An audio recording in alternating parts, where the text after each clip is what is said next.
All right, what's going on, you guys? Brian here with my WWE Backlash 2020 recap. The show has come to a close. Um, Overall, not a really good show for me, in my opinion. Not a really good show. There were a couple of matches that I really liked, and there was some that I really just did not care for. So let's just get into the recap.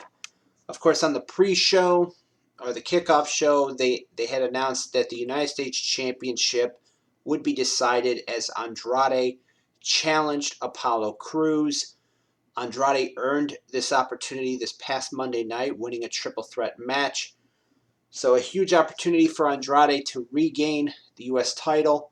However, that was not the case, as Apollo Crews would retain the championship in a big victory that saw Angel Garza trying to get involved. Kevin Owens had come out and sat at the commentary table. He wound up taking out Garza, and Andrade was distracted, and that was enough for Apollo Crews to pick up the victory. That was on the kickoff show. They added a Raw Tag Team Championship match, the Street Profits versus the Viking Raiders, and I'll get into that in just a moment.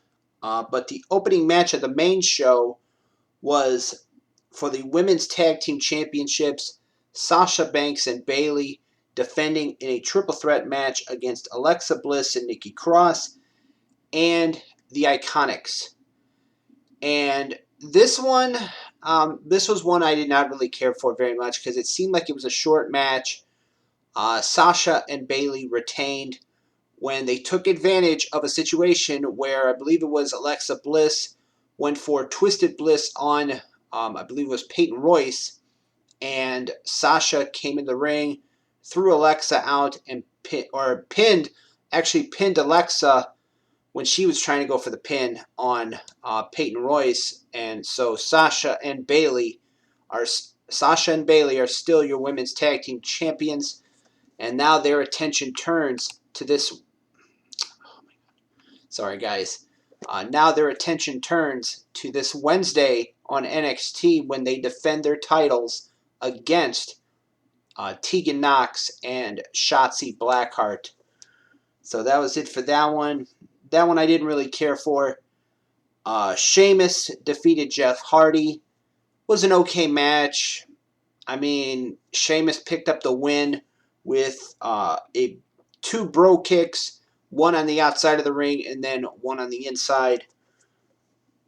Uh, the match between Nia Jax and Asuka for the Raw Women's title, that ended in a double countout, which was okay. I didn't really care for it because the way they were building it up, but then after thinking about it, it kind of continues the rivalry going into Extreme Rules, where we'll probably get an Extreme Rules match for the Raw Women's title.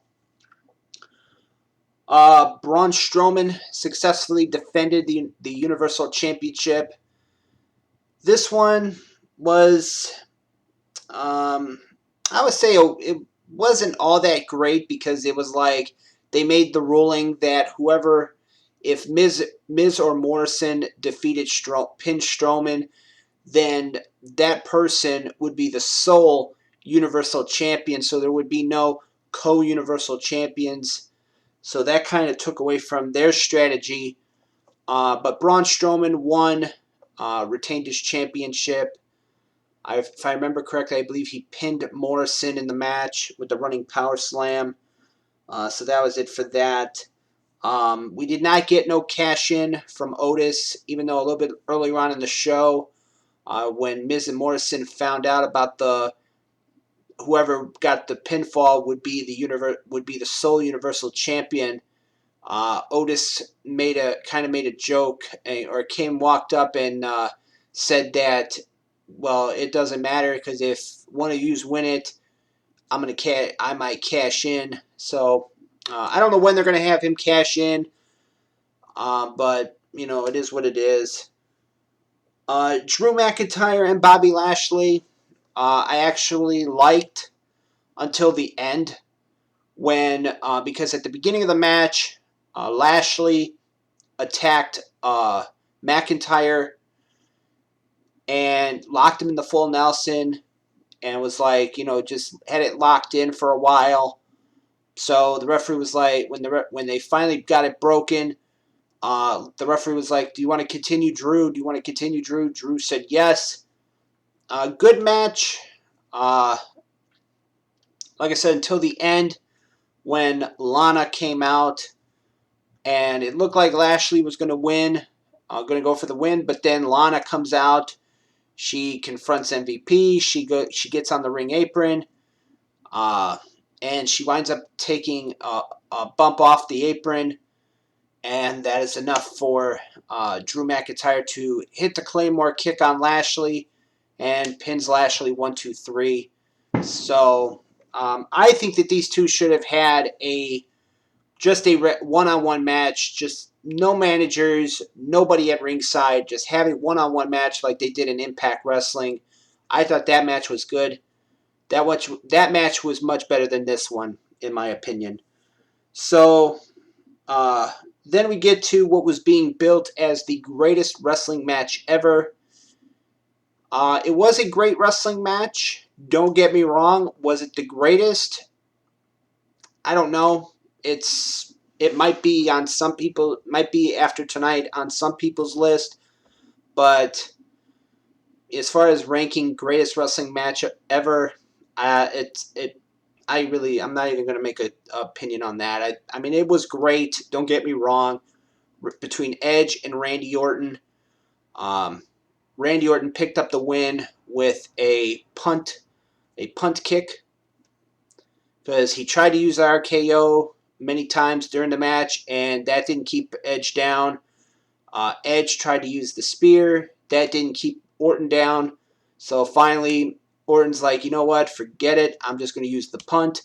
Edge had him locked in a submission, and then Orton looked like he delivered a low blow to Edge, but it might have been just a hit to a knee to the gut.